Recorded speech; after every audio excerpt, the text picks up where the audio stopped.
Welcome to the Studio Little Bold podcast, where vision meets execution, creativity finds clarity, and mentorship unlocks potential. I'm your host, Abigail Osidiana, and this is the space for designers, dreamers, and change makers looking to build bold ideas and shape the future of interior design. Hi guys, welcome back to our channel. Today we have Edmund on set. I've actually worked with him before, so I'm really interested to hear the background story on how he started on interior design. Yeah, because we've really never had that, in-depth discussion. So thank you so much, Eddie, for joining our podcast, for sharing with the community, and I can't wait to hear your stories. So feel at home, introduce yourself, tell us what you're doing, what you're focusing on, and take it away. Hi, my name is Edmund Omondi, an interior designer from Maseno University. Hey. I have been in the industry for probably about 6 years now. This is, after this year, should be getting into the 7th year. I've started a small company after juggling with employment and doing employment for a bit. Ooh. It's a company called Djenne Limited. A young company hoping for the best. Djenne? Yes. Uh-huh. Djenne Limited. Uh-huh. What does Djenne mean? Djenne is a French word. Uh-huh. Yeah. Like Djenne. DJ. Oh, you can add DH. Yes. Okay. But you don't spell it as Djenne. Hey. Wajaluo mnatupeanga pressure. Wajaluo yani ukaacha hizi zote ukenda French. Hey. Aya sawa basi. But it's also a combination of two people. So there's a bit that touches on Edmund and there's a bit that touches on somebody else. Hey, who somebody atuambiwi ni nani? He's actually my nephew. Oh. Yeah. Oh. So it's a business for two people. Oh, that's nice. Yeah. So you're working with or to like silent partner kind of thing? Silent partner. Oh. But he's also a QS, so he helps in the business. Ah. Yeah. Oh, cool. Nice. So what would you say you're focusing on in interior design? Interior design is huge. I think I want to be multidisciplinary. Uh-huh. My background was majorly full of residential, which is where we worked with together. And also for the last 5 years, that's what I've been practically doing on a daily basis. Or even your last employment, you are doing residential? Yes, lots of residentials. But I want to be diversified. I want to touch on everything. What are you most curious on if you had to say diversifying? I'll get to know. You'll get to know as you move. Yes. Actually, yeah. Because you're just testing out. You'll see, okay. So probably I may end up coming back to residentials or... You never know, moving but you're to commercial. open. Yes, I'm open at the moment. We try, give it 1 year, then probably see if we'll get a certain niche to focus on completely. So what offering do you have currently at your business now that you've started this new business? What are you doing exactly? Because in design, you have guys who do renders. There are those who do drawings only. There are those who do the whole thing. I'll do your renders, pick your samples. What are you offering? I'm currently looking at design and build. Okay. So we design. If it goes well, they do the build for you. Otherwise, we keep you and the client in a touch for the whole build process. If it's being done by somebody else, then we are able to supervise it for you to completion. Design and build ni moto. All the best. I've tried it. Me that one. Hey, I don't know if I can be paid enough to do design. Hey, never say never, but it's fun, but needs a lot of muscle, I'd say. Muscle, it needs Jesus, it needs a lot of effort, both from yourself, from the team, from the client. Every corner needs a lot of effort. Yeah, it needs, but also it goes very smoothly if you have structures in place and systems. So systems will really help you when you're doing design and build. Ukona hii na hii, and you have your people, they know how you like your things done. Hakuna kusumbuana, you know. Na wanaelewa drawings. Actually, key thing, they understand how to do the drawing. Not even to read it. Or they know how to read it, but they'll follow your drawing. Because there are some who actually just receive your drawing and they'll be like, hivi ndo tunafanyanga. Yes. And maybe it was a different design unafanya. Alifanya design ya project ingine on a different project. Yeah. Hey, all the best to that. Thank you. Let me ask, how did you get into interior design? I wanted to be an architect. And then? Then, high school, ni kama nilikosana na chemistry na physics. So points zilikataa kufika. Uligongwa nje. I was 2 points short. That's painful. Yeah, it was at that time.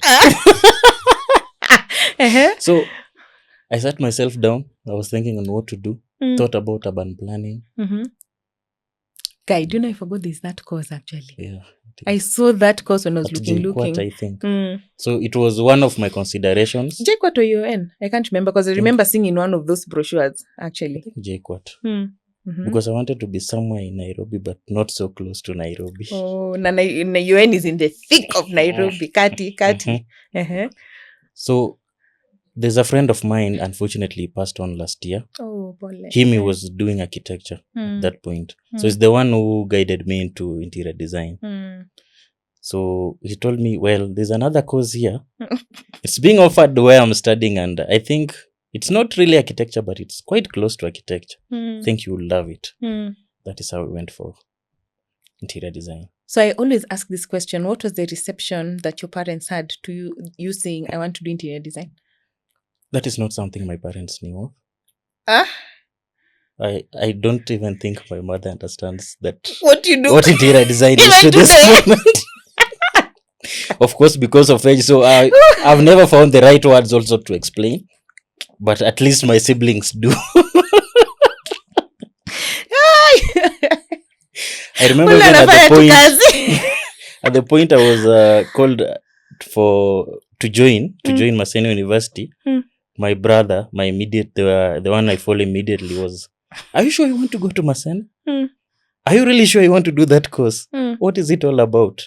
So I explained the bit that I understood, and then I told him no. If it's Maseno, that it's where I've been called, let me just go. I'll figure it out. Yeah. Oh. So meaning yani you're selecting courses on your own, like there's no input from your folks, your parents. Ni ile tu unachagua tu kitu unataka. Even in high school, I had a fight with this brother of mine who was asking me if I wanted to change. Because when we were doing subject selections in Form 2, I had failed terribly in geography because I had changed schools.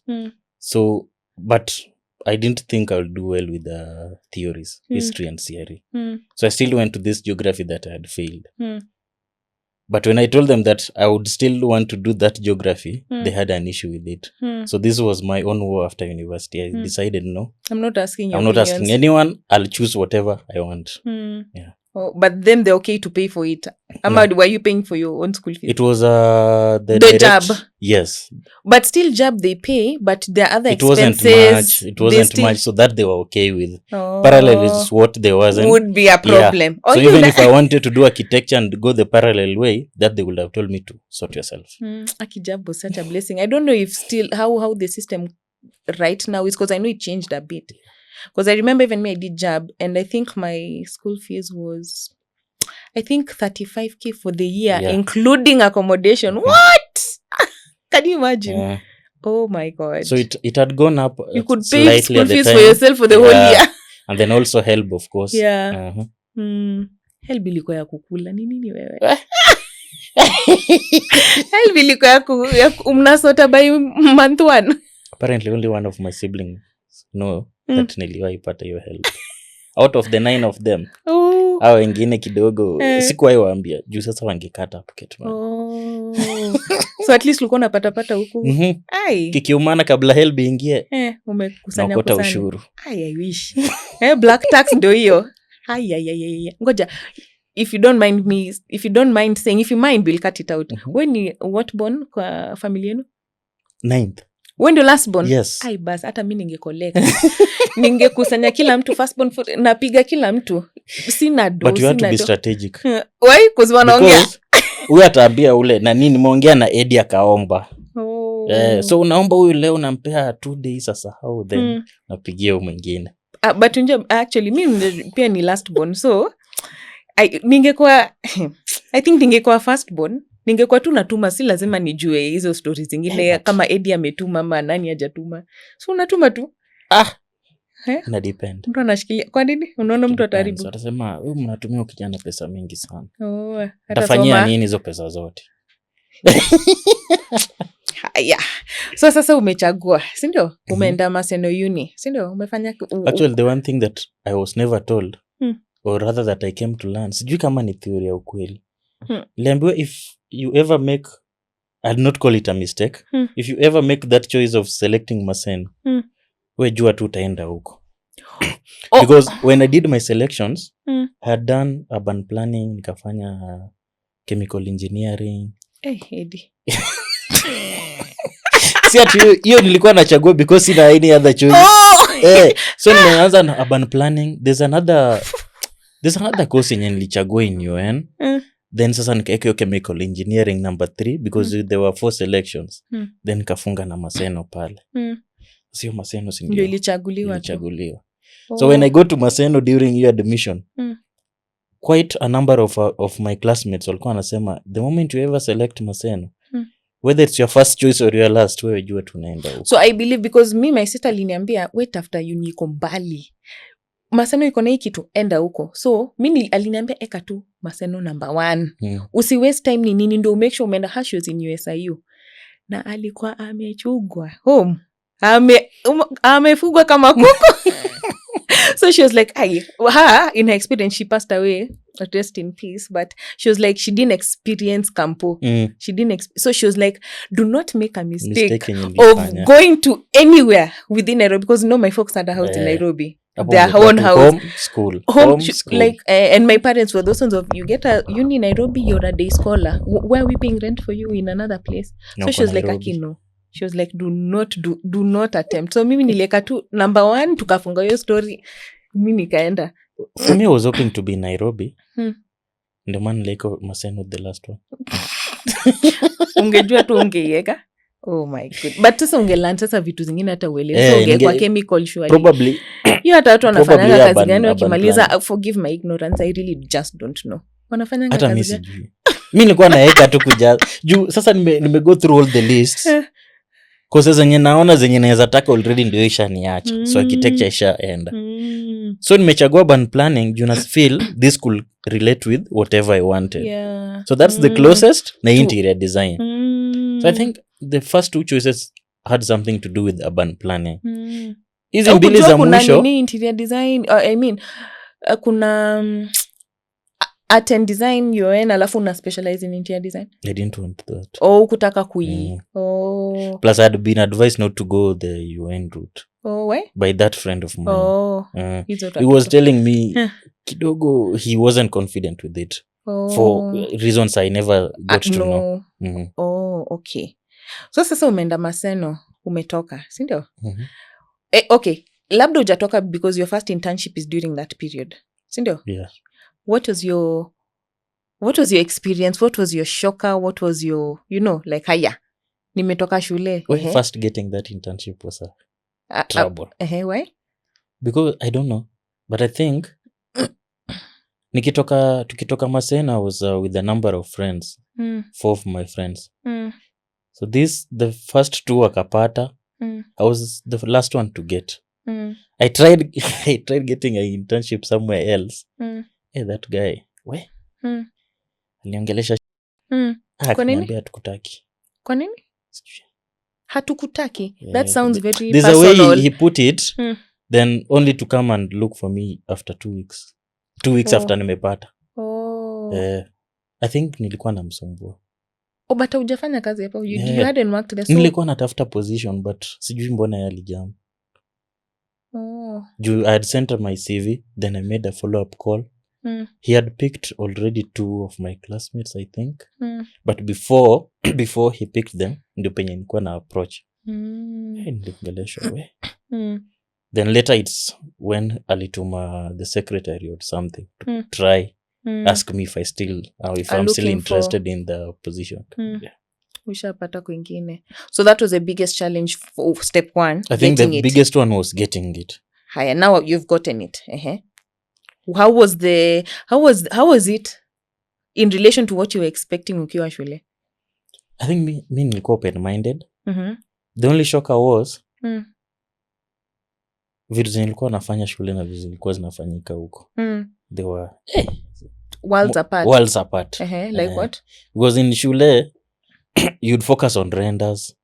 So that is what most people are looking at. Creativity. Actually, even for me, I remember creativity ndo ilikuwa inaangaliwa sana. Like, ilikuwa creativity, renders it pale. looks nice. The details, not so much. Not so much, yeah. But then the first place I was at, it was details. Yeah. Up to the 3mm ya mlango kufunguka. So hapo ndio kidogo nilipata, okay. Si renders pekee tu ndio zinafanya vitu zikam through. Kuna hizi aspects zingine zenye lazima uconsider. Oh, wow. Okay. So now umeona kuna hiyo challenges, ndio? So ukitoka hapo, ukiwa hapo, si ndio? Surprise gani umepata? So hiyo ni challenge, but surprise gani umepata? I'd not call it a surprise, but nilikam kurealize that thing became so easy for me in a short while. What? The details. Oh. So it was not much of a surprise, but it was a sharp learning curve, I'd call it that. Because it became part of me quite faster than I thought it would. The detailing. Hata mimi detailing shocked me while like, unatoka huku nje the things you've been drawing in school are crap. Kumbe nilikuwa natumia ile elevation line, then inanipea a detail of that whole thing. Then you realize, there's an aspect I normally miss that I have to do it myself. Yeah. Yes, wewe unatumia software, lakini kuna ka component lazima wewe mwenyewe ujichore. Haya. So tuseme umetoka hapo, umemove to the next 1, 2, 3 jobs, something like that, ndio? Early stage of your career. Tell me, how did you find hierarchies and how did you navigate them? Hierarchies in terms of leadership? Yeah, like wewe uko position gani kwa hiyo team, unaanza kwa nani, ama kila mtu ako equal, unaget? I started as an intern interior designer. So hapo nilikuwa na report to everyone. Everyone was above me. By the fact that I will be involved in almost everyone's project that was above me, so they needed a bit of me. Then ndio kidogo after the internship, luckily I got offered an employment position at the same company. So that's when I now moved into a junior interior designer. So then at least from there I was answerable to, I think, the operations manager and lead designer and the design director. Which for me, I don't think I've never had a problem with the hierarchy. So is there anything that shocked you about hierarchies? No.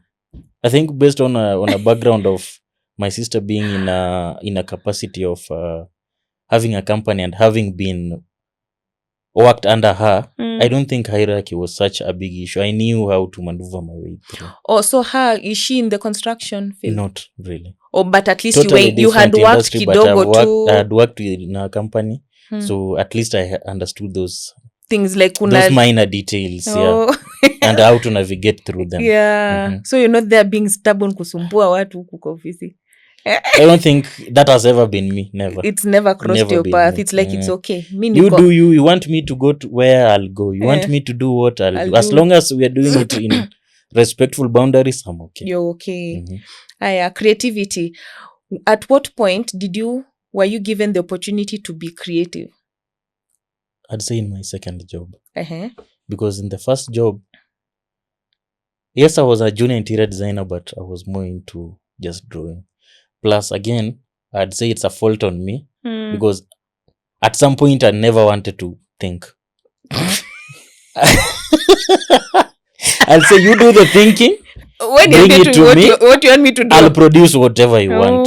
So it's something that I usually say it's also affected me a bit at that earlier point. Why? How did it affect you? Because now with the direction I'm taking, it needs me to think a lot more. And you didn't have like many years of that thinking. At that developmental stage, I was more like, you tell me what you want, I'll produce it for you.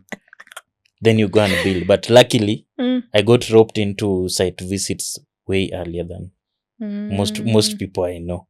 So that at least I will draw something, then I go and see it happening at site. So at least that you can relate, see the correlation. That juggle the thinking bit of it. So now you have to, so this is what I've drawn, this is how it's coming out. This I should have done it like this. So at least my mind was juggling and thinking, okay. But the creativity at the first aspects was never my thing. So at this other place, is it that it was forced onto you? Did you ask for it, or is it that position was like you have to do it, these are your tasks, my It came naturally. Oh, like hii ndio kazi unafanya Yes. tu, like we are not Plus being also, asked. you can't be there Hmm. being fed every time. Hmm. If you are looking to grow, Hmm. I don't think it's something you would entertain every other time. Utataka okay, hii naweza muuliza lakini naweza pia offer a solution. So that at least your mind pia inasema okay, tunaweza enda hii route na tunaweza enda hii route. So even as I report to that person that we need a solution here, at least I have two other alternatives that I can suggest, so that at least hata mkidiscuss pia it's a conversation. It's a conversation. Si ati unanduanga tu fanya hivi fanya hivyo. So tell me, deadlines, time schedules, how have you been with them? Have you struggled with them? Is it something that ulikuwa mtu last minute before? Like, how has it been? Now, in this second place that I was employed at, I've been working from home for the last 4 years. So it needed a lot of me to deliver. Ujitume, amutumwe nyumbani. Those were the only two options. No one is following you up. No one is following up. No one cares even what you're doing. As long as when you have a meeting, you're there on time. When you're drawing, there are drawings you're supposed to deliver, you deliver them on time. So it was a lot on me to focus and set the principles for myself to be able to deliver for them. So before that, did you have any challenges of time management? No, I don't think I've had an issue with time. Okay. You don't really think I've ever had an issue with time? I am presenting ideas. At what point did you start presenting? Because you know the people who imagine neza toka tu shule straight na mi nimetuma kwa client. I've gone straight to the client and I'm doing the presentations. So I always ask some questions so that people share the experiences and then we see what's actually the reality, or is it just different everywhere? No, I think that took really quite a long while. At the first place of employment, I think it came towards the end of my tenure. When systems changed. So that was about at month 9 and I did a year there. So at about month 9 is when system changed, and then the juniors were allowed to get involved into the presentation of in the meeting presentations. Yeah. So it wasn't at an early stage because but then again, come to think of it, you threw me under the bus. Or rather into the fire, because at some point it got overwhelming for the staff at the company. So then I was told, Eddie, this is your project. Whatever you do, wherever you go, whoever you are with, this is your project. All questions will be coming to you. But that was not the case when I joined. So this is something that I had to adjust and say, I'm supposed to do this. I have to do this. I have to go to site. I have to report back. I have to do my drawings, prepare my schedule. So I had a full project circle before even the presenting comes, because at the time I was joining, the presentation had already been done. So I had a full project circle minus the presenting at quite an early stage, which yes, I was thrown under, but it helped. So was it at that time, leave now when you look into it, at that time, were you feeling like, why are they doing this? I was shocked. You were shocked, like why? Like I don't. Why me? Because I was literally the first to be thrown, to be given a project. So were you feeling like you're not ready? I felt a bit not ready. Ambushed. Yes. Because there was no even debrief, orientation. Like, this is how you are going. The orientation was there for a few days, but there was no that debrief that, this is how you are going to manage this. I was just told, Eddie, this is your project. You manage it. Whatever you do, wherever you go, this is your project. We want delivery. Full stop. So you're there like, oh my God. So then I had to, I have to reset my mind, think, do the drawings, attend my meetings, go for the site visits. Yeah. So at what point did you feel like you've settled into it, Ama? By the time you're even living there, you're just like, hey, he need a lot. No, it came in first. So you settled into it. It wasn't very like fast. Because after that, I was given another project and the same happened. And then by that time now, everyone was handling at least 3 projects. So I had either had to do that or do that. Or to Yeah, there was no option of, you can handle a bit of this project and leave this for somebody else. I was the somebody else. So it's either me or me. Oh my God. See, but that's a good thing. Yeah, it is. It's a good thing, but it's scary. It came in shocking. Ngoja, alikuwa mimi? Yes.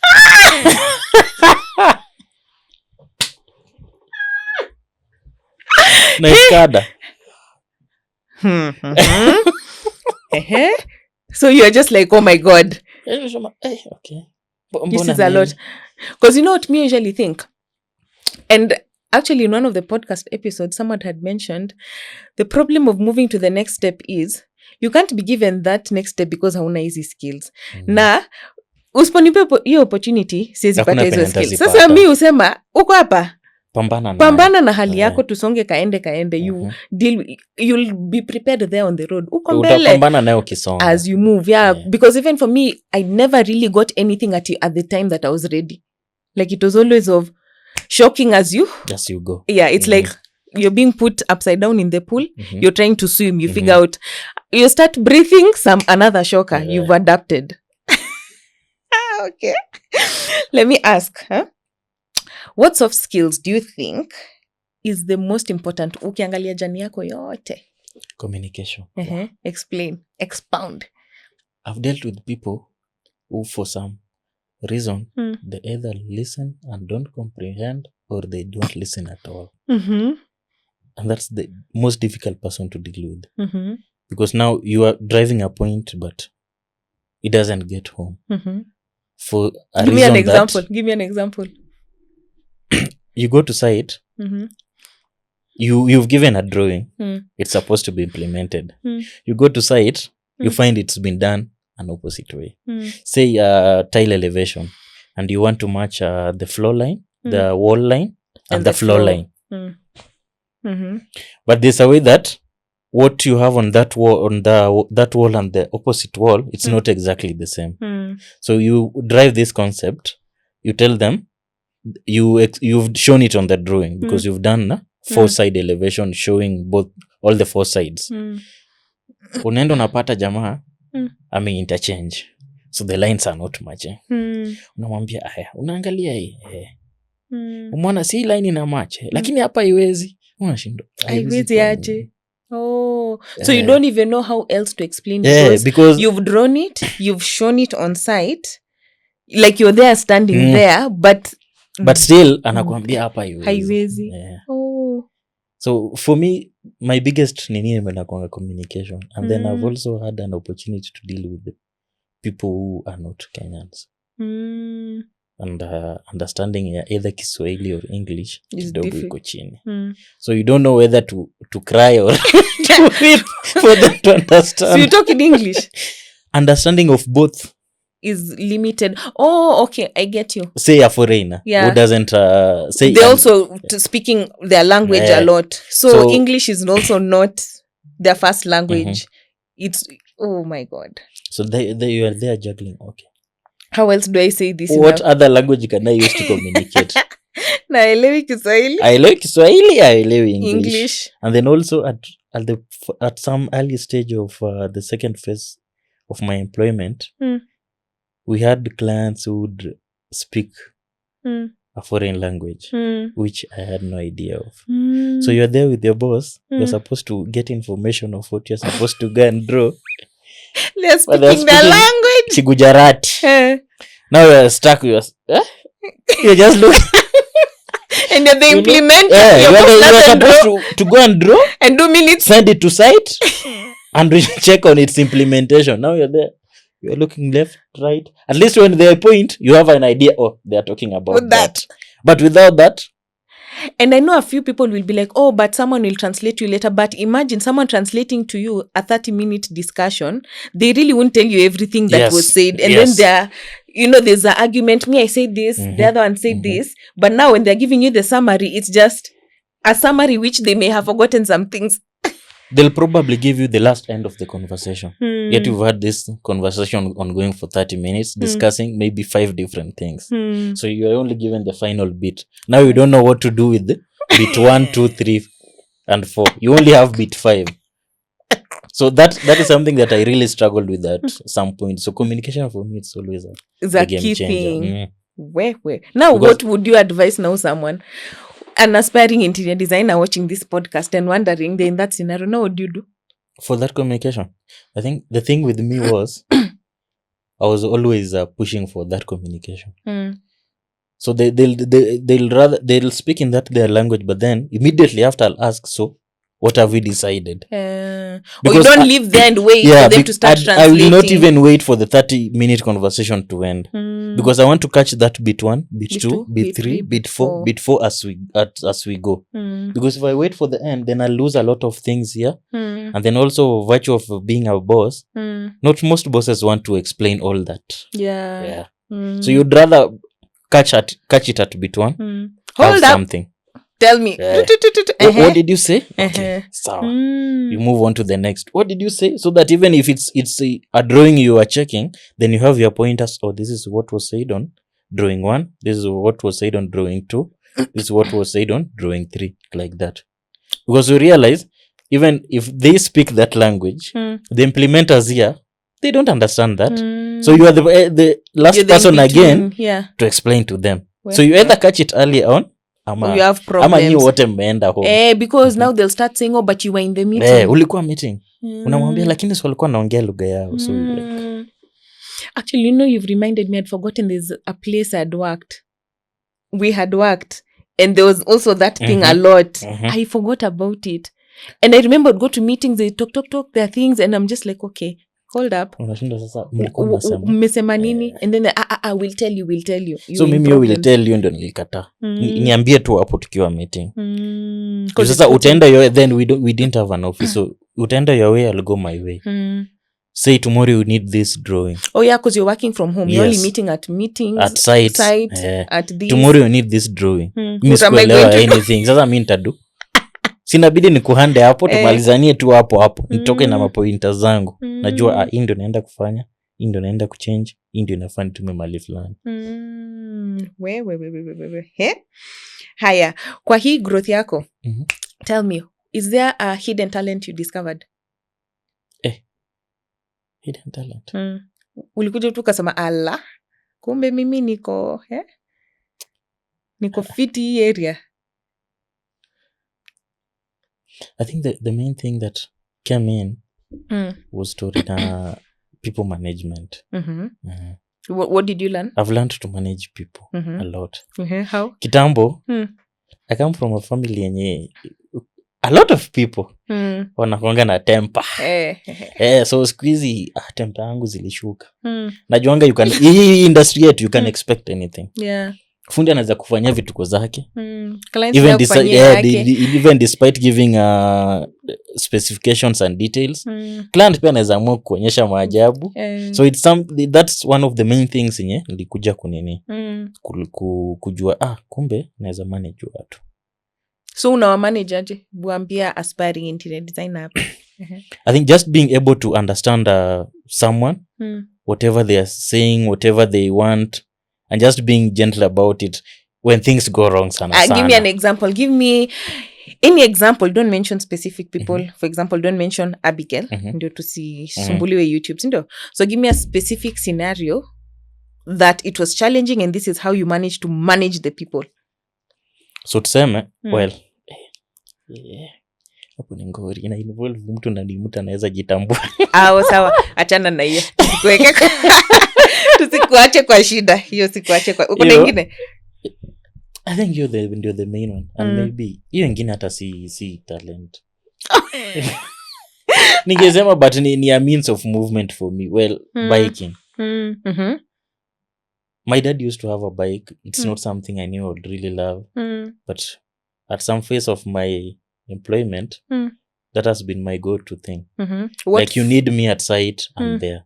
The convenience that biking has offered me, I think that's another major advantage for me.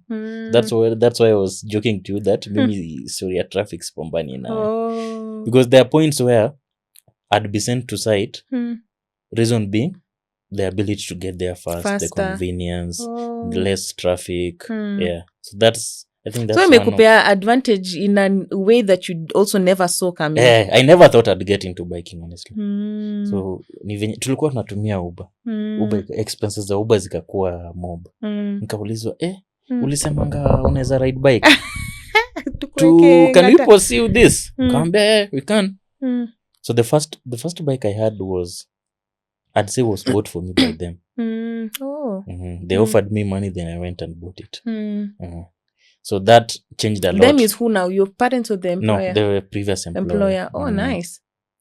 That's so nice. It offered a lot of balance for me, and then I was also able to juggle work, my own personal things. Quickly kidogo Eddie hapa shoot. You are everywhere. Personal errand hata unaweza fanya lunchtime.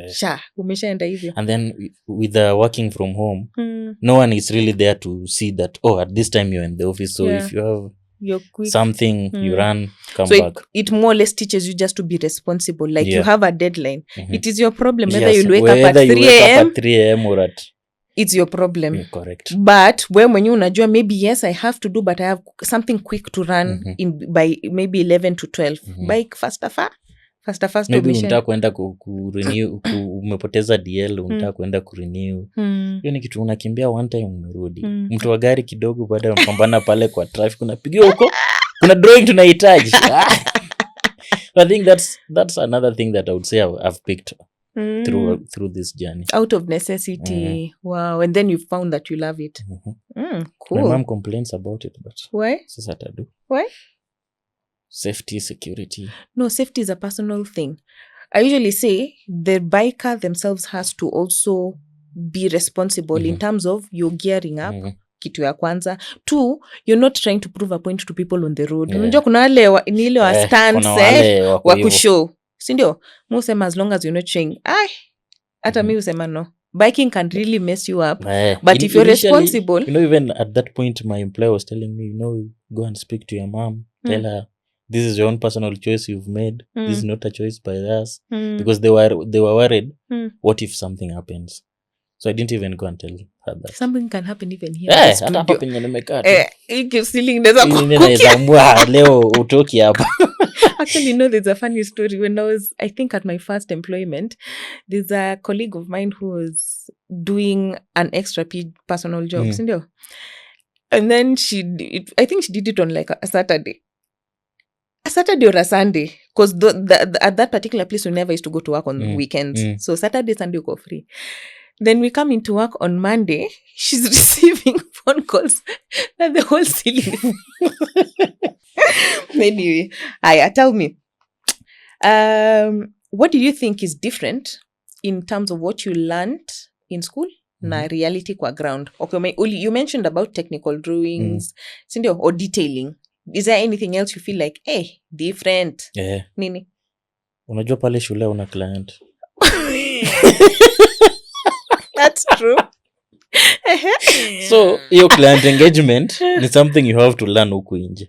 Hakuna mtu mwalimu atakuletea sasa huyu ni client wako atakufunza, but at least for me I got a bit of that learning from school. How? Because there's one of our lecturers who I was quite close with. Then he had a client, another lecturer. So he let us be part of his team while he was doing this project. It was a kitchen renovation. So we were like his team as he was doing this kitchen for the client. So we got to meet the client, receive the brief, did the drawings together. Then I think then he went and implemented it.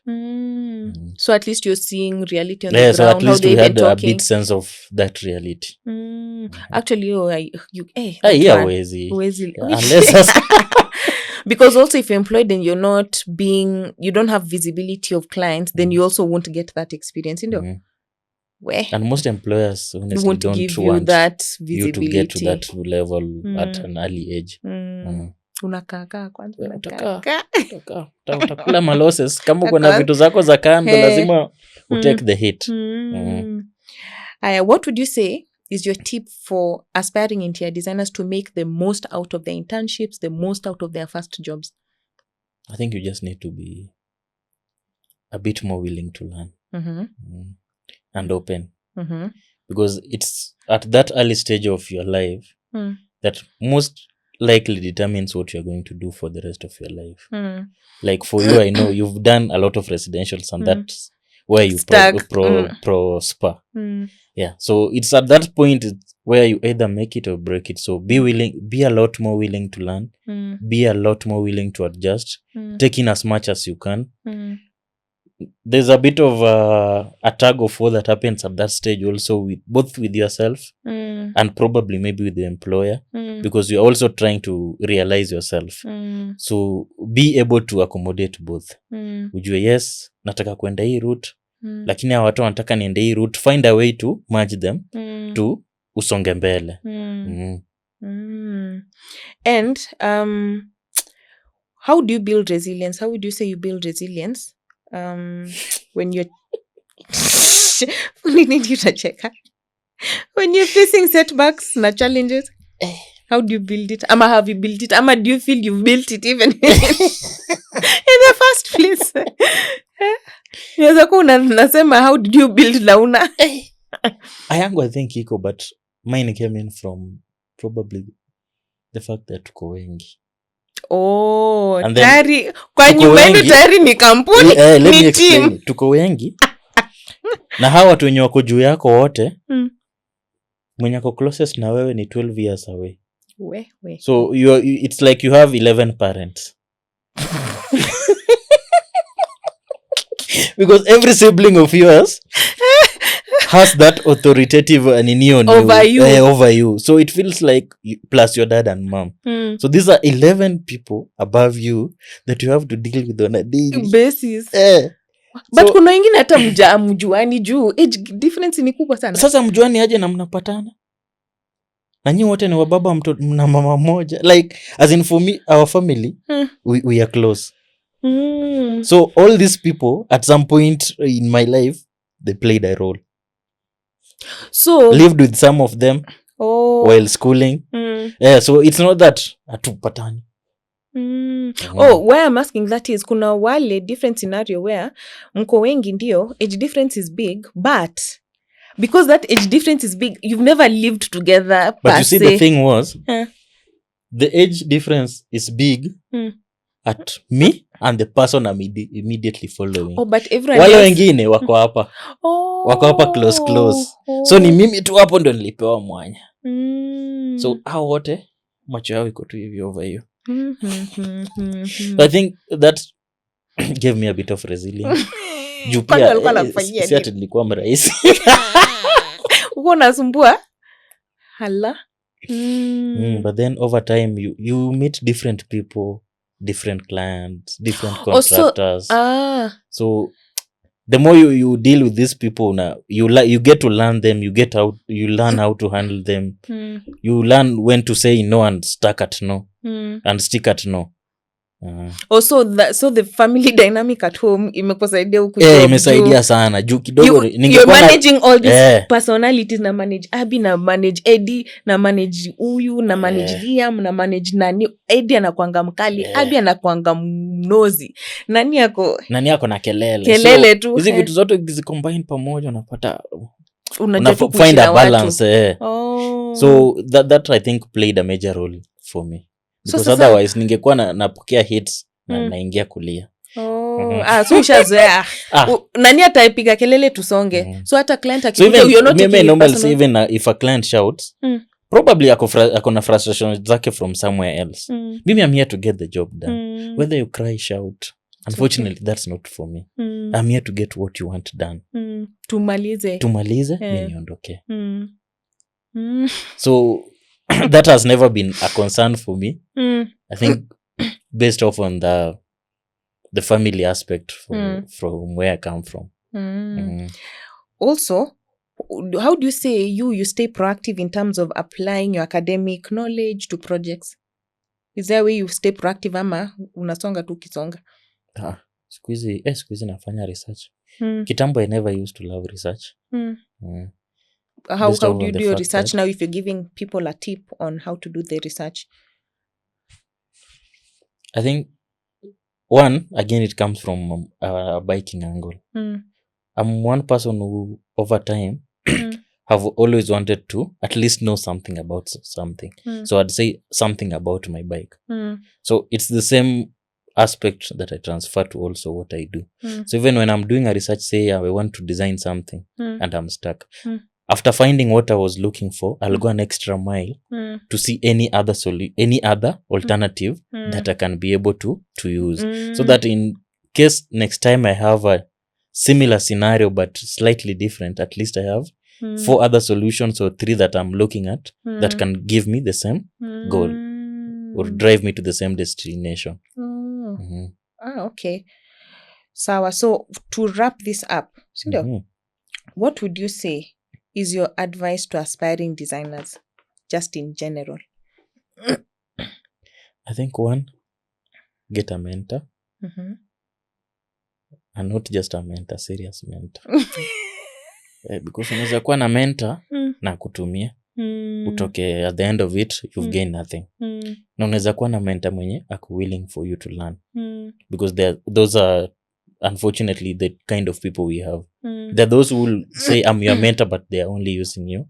But there are those that will push you to go out there and learn. So how do they choose if you're advising them? How are you choosing? How are they choosing these mentors? Where are they finding this mentor? One, I think you have to identify what you really want to do. Then also there are a lot of these design meetups, like the design commune. And there are normally some of these the meetups, I don't know, there was another one. Like for me, I think I used to be a strong member of IDAC while in Maseno. So that at least helped me get someone who was able to guide, and I still keep in touch with them. At least when I'm stuck, I know if I go to Abby will take me towards this direction, which leads me towards an answer. So being in these groups, attending such events, you get to interact with a number of people, and also just generally keeping in touch with the people you studied with, because they will be in different fields. So at least when you have something that you feel you don't know, you're able to ask them. At least 3 or 4 people will be able to give you different ideas, which can assist you kusonga pole pole. So what I'm taking away from Eddie is mentor does not necessarily mean ninakumenta nakufundisha kama shule. It can be someone who you knows something that you don't know. Sindio? That is how I look at it. Sindio? Inaweza kuwa hata ule jamaa mwenye mlikuwa na yeye class but akaventure into photography. There's something you learn from him and can apply for you in interior design. Kuna ule jamaa, like for me, if you were to tell me to do your cutting list, I will struggle because it's not something I think I've done 2 in the whole of my career. And it's not something I enjoy doing, but at least I know someone that if hiyo ndio inanitoa kwa jela, I'd run to, and they will not even kufanya, and a guide on how kufanya. If I have to be the one to produce it, at least I have someone who will guide you, who will guide me. And that to me, I think applies as mentorship also. Cool. Sawa. So you guys, it's a wrap. We're going to end the podcast by reminding you that our mentorship sessions are still on.